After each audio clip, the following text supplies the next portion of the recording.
Though everyone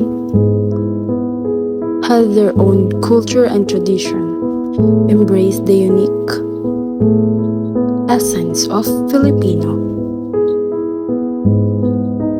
culture and traditions.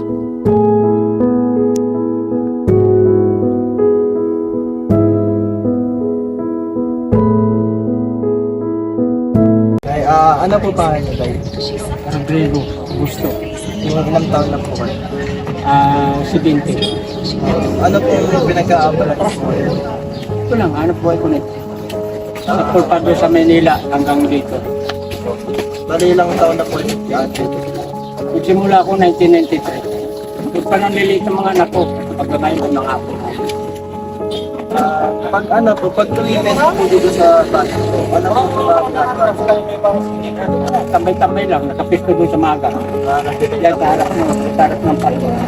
At pagdating ng alas 10 na, balik ko dito. Tapos pag pag-isang mabubatay? Pag araw linggo, dyan din ako nakapisto. Wala akong araw na bakante. Kaya lang kalating araw lang ako. Maya-maya, uwi na akong bahay. Diyan ako sa Nagustito.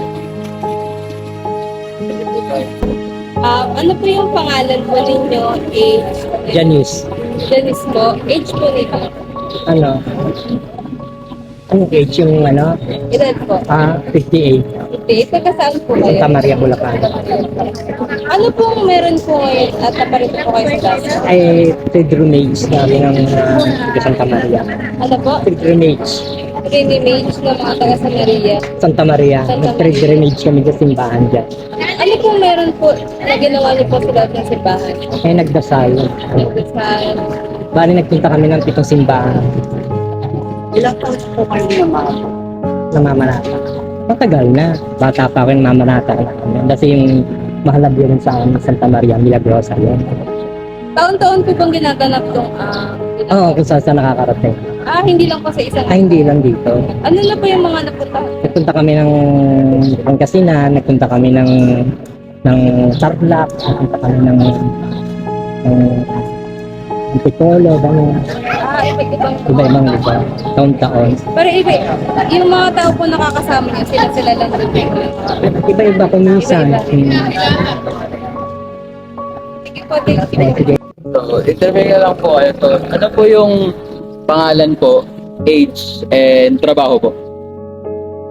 Tirso Gonzaga, traffic enforcer ng Das Marinas, 52 years old. So, mostly po, ano po yung mga traditional na sineselebrate nyo po ng family nyo? Reunion. Reunion po, January 1, every January 1. every January 1. And then ano pa po? Wala, doon lang kami nagkakami. Nakakasama.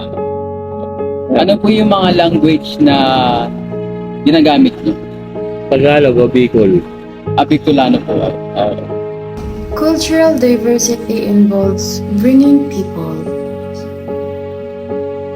from diverse backgrounds together, creating an environment that acknowledges and celebrates these differences, fostering an authentic space from authentic self-expression.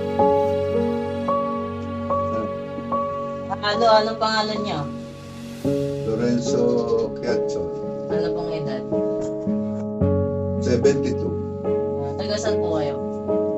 Talisay, Batangas. Meron po ba sa Talisay na ginagawa niyo na tradition na celebration? Meron po, February 10, Fiesta, Talisay Town Fiesta. Ba't niyo po sineselebrate yung fiesta siya? Yun ang kaarawan ng patron ng Santo San Guillermo. Sino-sino po naman kasama niyo kapag nagsaselebrate kayo ng fiesta siya? Buong pamilya. Ngayon, magandang umaga po. Ano pong pangalan nila? Ano pong pangalan po? Sita, Ilang taon na po? 58. Tapos ano po siya ba? Ganyan lang, titinda, May anak po ba? tatlo. Yung mga anak niyo po ba, gumagamit na po ba? Kunwari, pagkakaroon. Ano naman? Nagagamit po ba ito palagi sa bahay? Sa bahay, sa trabaho, ganyan. Yan lang po na maraming salamat po. Okay. Thank you po na Magandang tanghali po. Pwede po namin kaya may interview. Sino? Ano po yung pangalan? Dilmar. Ano po yung trabaho? Ano, titinda lang ang butas. Ilang years na po kayo nagtitinda? Dito, mga 5 years na rin. Ilan taon na po kayo? 22. Tapos kaya ano pong tradition na sineselebrate niyo po? The birthday lang. Paano niyo po siya sineselebrate? Ano lang sa bahay, nag-iimbita lang ng mga kakilala, inuman, gano'n. Tapos po, sino po yung mga kasama niyo mag-celebrate? Magulang ko, mga tropa, yun, mga bata, gano'n. Yun lang naman po yung interview namin. Maraming salamat po sa... Hello po, good morning. Ako nga po pala si Patrick Ambat. Pwede ko po malaman ng pangalan niyo.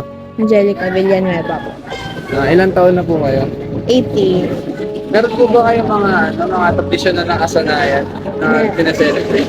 Pero sa Ano po yung tradisyon na ito?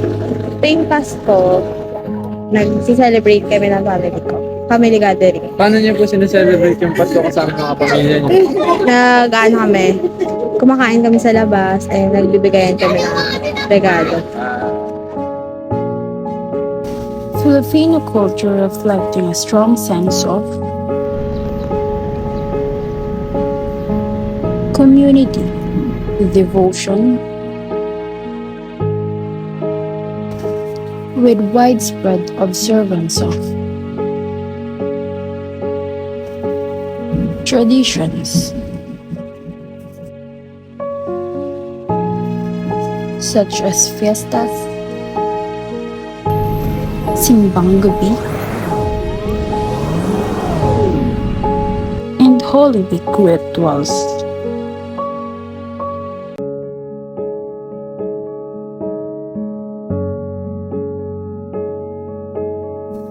Jose Rizal said,